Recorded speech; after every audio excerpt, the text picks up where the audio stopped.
জামালপুরে শত বছর আগে ব্রহ্মপুত্র নদের পার ঘেঁষে গড়ে ওঠে রানীগঞ্জ হাট। আজকে এমনই একটি হাটে আমি দাঁড়িয়ে আছি আপনাদেরকে দেখানোর জন্য, যে হাটটি কিন্তু এখন বিলুপ্তির প্রায় দ্বার প্রান্তে।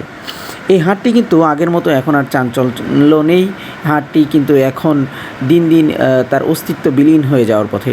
তো বন্ধুরা, সবাই কেমন আছেন? আমি সুপ্ত ভাই এই পেজ থেকে সবাইকে জানাই অনেক অনেক শুভেচ্ছা। আজকে আমি চলে আসছি আমাদের জামালপুর জেলার শহরের মাঝখানে যে একটি হাট রয়েছে, রানীগঞ্জ বাজার।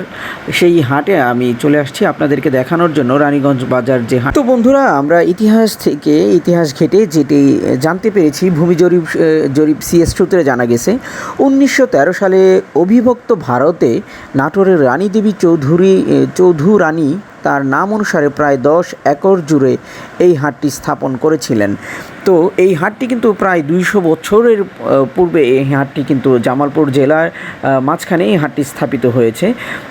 শত বছর আগে ব্রহ্মপুত্র নদের পার ঘেঁষে যে হাটটি গড়ে উঠেছে, এই হাটটি গড়ে ওঠার মূল কারণ হয়েছিল নদীপথের সহজ যাতায়াত ও শহরকে কেন্দ্র করে গড়ে ওঠা এই রানীগঞ্জ হাট। তখন থেকেই ব্যবসা বাণিজ্যের জন্য ছিল প্রসিদ্ধ। দূর দূরান্ত থেকে আসা ব্যবসায়ী ক্রেতা বিক্রেতার পদচারণের মুখে থাকতো এই হাটটি। কিন্তু এখন আর আগের মতো নেই সেই প্রাণচাঞ্চল্য।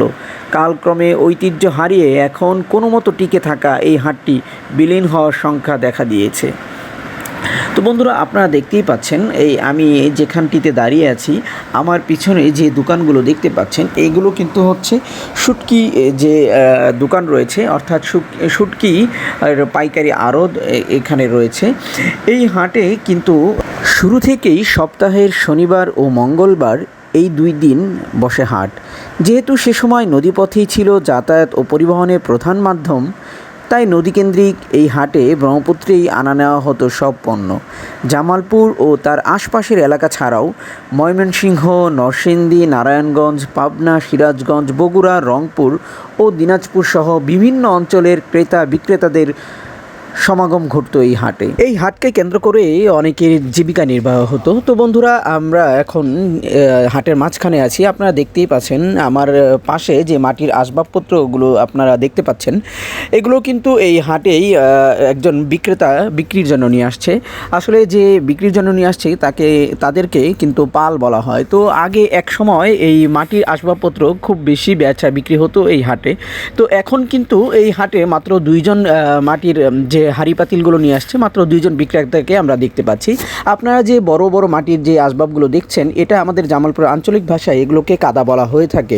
তো বন্ধুরা, এইগুলোতে সাধারণত গরু ছাগলকে খাবার দেওয়া হয়, এবং এই মাটির ব্যাঙগুলো কিন্তু এখন আর মানুষ আগের মতো ব্যবহার করে না। এক সময় মাটির ব্যাঙগুলোই মূলত টাকা পয়সা রাখার মূল উৎস ছিল।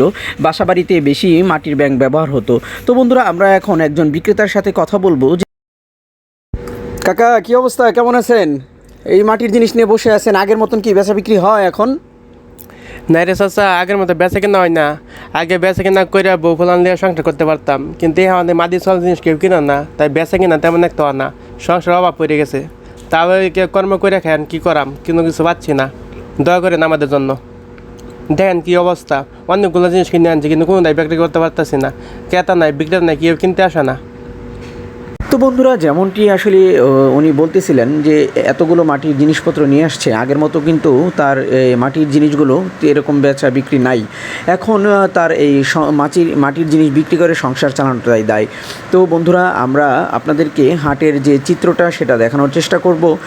আপনারা দেখতে পাচ্ছেন এই হাটের যে দোকানগুলো আছে, এটা কিন্তু আগের মতো নাই। এখন কিন্তু প্রায় প্রত্যেকটা দোকান দেয়াল আকারে হয়ে গেছে। একটা সময় এই দোকানগুলো ছিল কিন্তু মাটির ঘর বা কুঁড়ে ঘর ছিল, এখন কিন্তু কুঁড়ে ঘর নাই, সবগুলো দোকান পাকা হয়ে গেছে।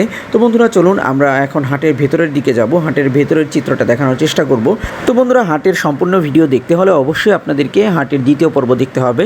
সত্যি পেজের সাথেই থাকবেন।